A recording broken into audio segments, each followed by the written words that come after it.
Production സിസ്റ്റത്തിൻ്റെ കാര്യത്തിൽ നമുക്ക് 4 കാറ്റഗറി പറയാം. ഒന്നെന്ന് പറയുന്നത് മോണോടോണിക്, രണ്ടാമത്തേതെന്ന് പറയുന്നത് നോൺ മോണോടോണിക്, മൂന്നാമത്തേത് പാർഷ്യലി കമ്മ്യൂട്ടേറ്റീവ് പ്രൊഡക്ഷൻ സിസ്റ്റം, നാലാമത്തേത് commutative production system. Monotonic production system എന്ന് പറഞ്ഞാൽ application of A rule never prevents the later application of another rule that could also have been applied at the time the first rule was selected. Example എന്ന് പറഞ്ഞാൽ theorem solving ആണ്. നമ്മൾ theorem prove ചെയ്യുമ്പോഴേ ഇപ്പോൾ ആദ്യം എഴുതുന്ന rule രണ്ടാമത് എഴുതിയാലും ചില തിയറത്തിന് തിരിച്ചെഴുതിയാലും പ്രശ്നം വരത്തില്ല അല്ലേ. നമ്മൾ തിയറം സോൾവ് ചെയ്യാൻ പല മെത്തേഡില്ലേ. അപ്പോൾ അങ്ങനെയുള്ള പ്രൊഡക്ഷൻ സിസ്റ്റത്തിനാണ് നമ്മൾ എന്ത് പറയുന്നത്, മോണോടോണിക് പ്രൊഡക്ഷൻ സിസ്റ്റം എന്ന് പറയുന്നത്.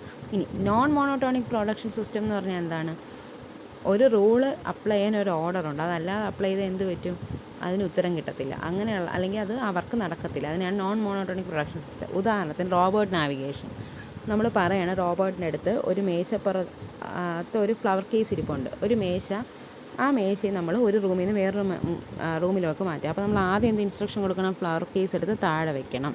അങ്ങനെ പറഞ്ഞില്ലെങ്കിൽ റോബോട്ട് എന്ത് ചെയ്യുന്നറിയാമോ, മേശയും ഫ്ലവർ കേസും ഉൾപ്പെടെ ഷിഫ്റ്റ് ചെയ്യാൻ നോക്കും. അപ്പോൾ എന്ത് പറ്റും, ഫ്ലവർ കേസ് വീണ് പൊട്ടും. അപ്പോൾ അവിടെ ഓർഡർ ഓഫ് ആക്ഷൻ ഇമ്പോർട്ടൻ്റ് ആണ്.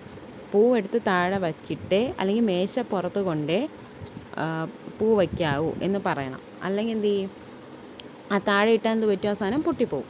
പിടിച്ചുകൊണ്ട് നിൽക്കാൻ പറഞ്ഞാൽ റോബോട്ട് ഒരു ഫ്ലവർ പിടിച്ചുകൊണ്ട് നിൽക്കും.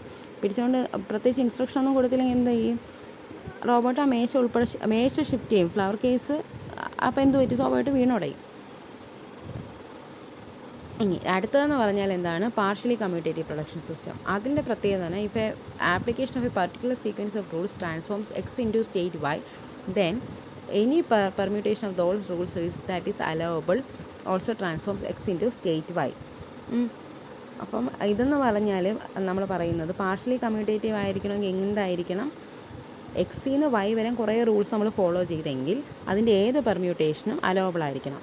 പക്ഷേ അങ്ങനെ എല്ലാത്തിനും അങ്ങനെ അവൈലബിൾ ആയിരിക്കും ഇല്ല. കെമിക്കൽ സിന്തസിസ് ഉദാഹരണത്തിന് ചില കെമിക്കൽ സിന്തസിസിൽ എന്ത് കാണും, അതൊക്കെ നോട്ട് പാർഷ്യലി കമ്മ്യൂട്ടേറ്റീവ് സിസ്റ്റമാണ്. എന്താണ്, നിങ്ങൾ ആദ്യം ഒരു ഇൻഗ്രീഡിയൻറ്റ് ആഡ് ചെയ്യണം, അതിന് എന്തെങ്കിലും ചൂടാക്കിയിട്ടായിരിക്കും അടുത്ത് ആഡ് ചെയ്യുന്നത്. തിരിച്ച് രണ്ടാമത് ആഡ് ചെയ്യേണ്ടത് ആദ്യം ആഡ് ചെയ്താൽ നിങ്ങൾക്ക് എന്ത് കിട്ടില്ല, ഉത്തരം കിട്ടില്ല. അപ്പോൾ അത് നോൺ പാർഷ്യലി കമ്മ്യൂട്ടേറ്റീവ് സിസ്റ്റത്തിന് എക്സാമ്പിളാണ് കെമിക്കൽ സിന്തസിസ്. പാർഷ്യലി കമ്മ്യൂട്ടേറ്റീവിന് എഗെയിൻ എക്സാമ്പിളായിട്ട് നമുക്ക് എന്ത് പറയാം, തിയറം പ്രൂവിങ് പറയാം. എക്സ് ഇൻ ദിസ് സൈഡ് വരെ എത്തണമെങ്കിൽ നമുക്കൊരു സെറ്റ് ഓഫ് റൂൾസ് ആണെങ്കിൽ അതിന് ചിലപ്പോൾ അങ്ങോട്ടും ഇങ്ങോട്ടും മാറ്റിയാലും തിയറം സോൾവ് ആവും. ഇനി കമ്മ്യൂട്ടേറ്റീവ് പ്രൊഡക്ഷൻ സിസ്റ്റം എന്ന് പറഞ്ഞാൽ മോണോടോണിക്കും പാർഷ്യലി കമ്മ്യൂട്ടേറ്റീവുമായ ഒരു പ്രൊഡക്ഷൻ സിസ്റ്റത്തിനെ പറയുന്ന പേരാണ് കമ്മ്യൂട്ടേറ്റീവ് പ്രൊഡക്ഷൻ സിസ്റ്റം. ഓക്കെ, അപ്പോൾ 4 കാറ്റഗറീസ് ഓഫ് പ്രൊഡക്ഷൻ സിസ്റ്റം ഉണ്ട്.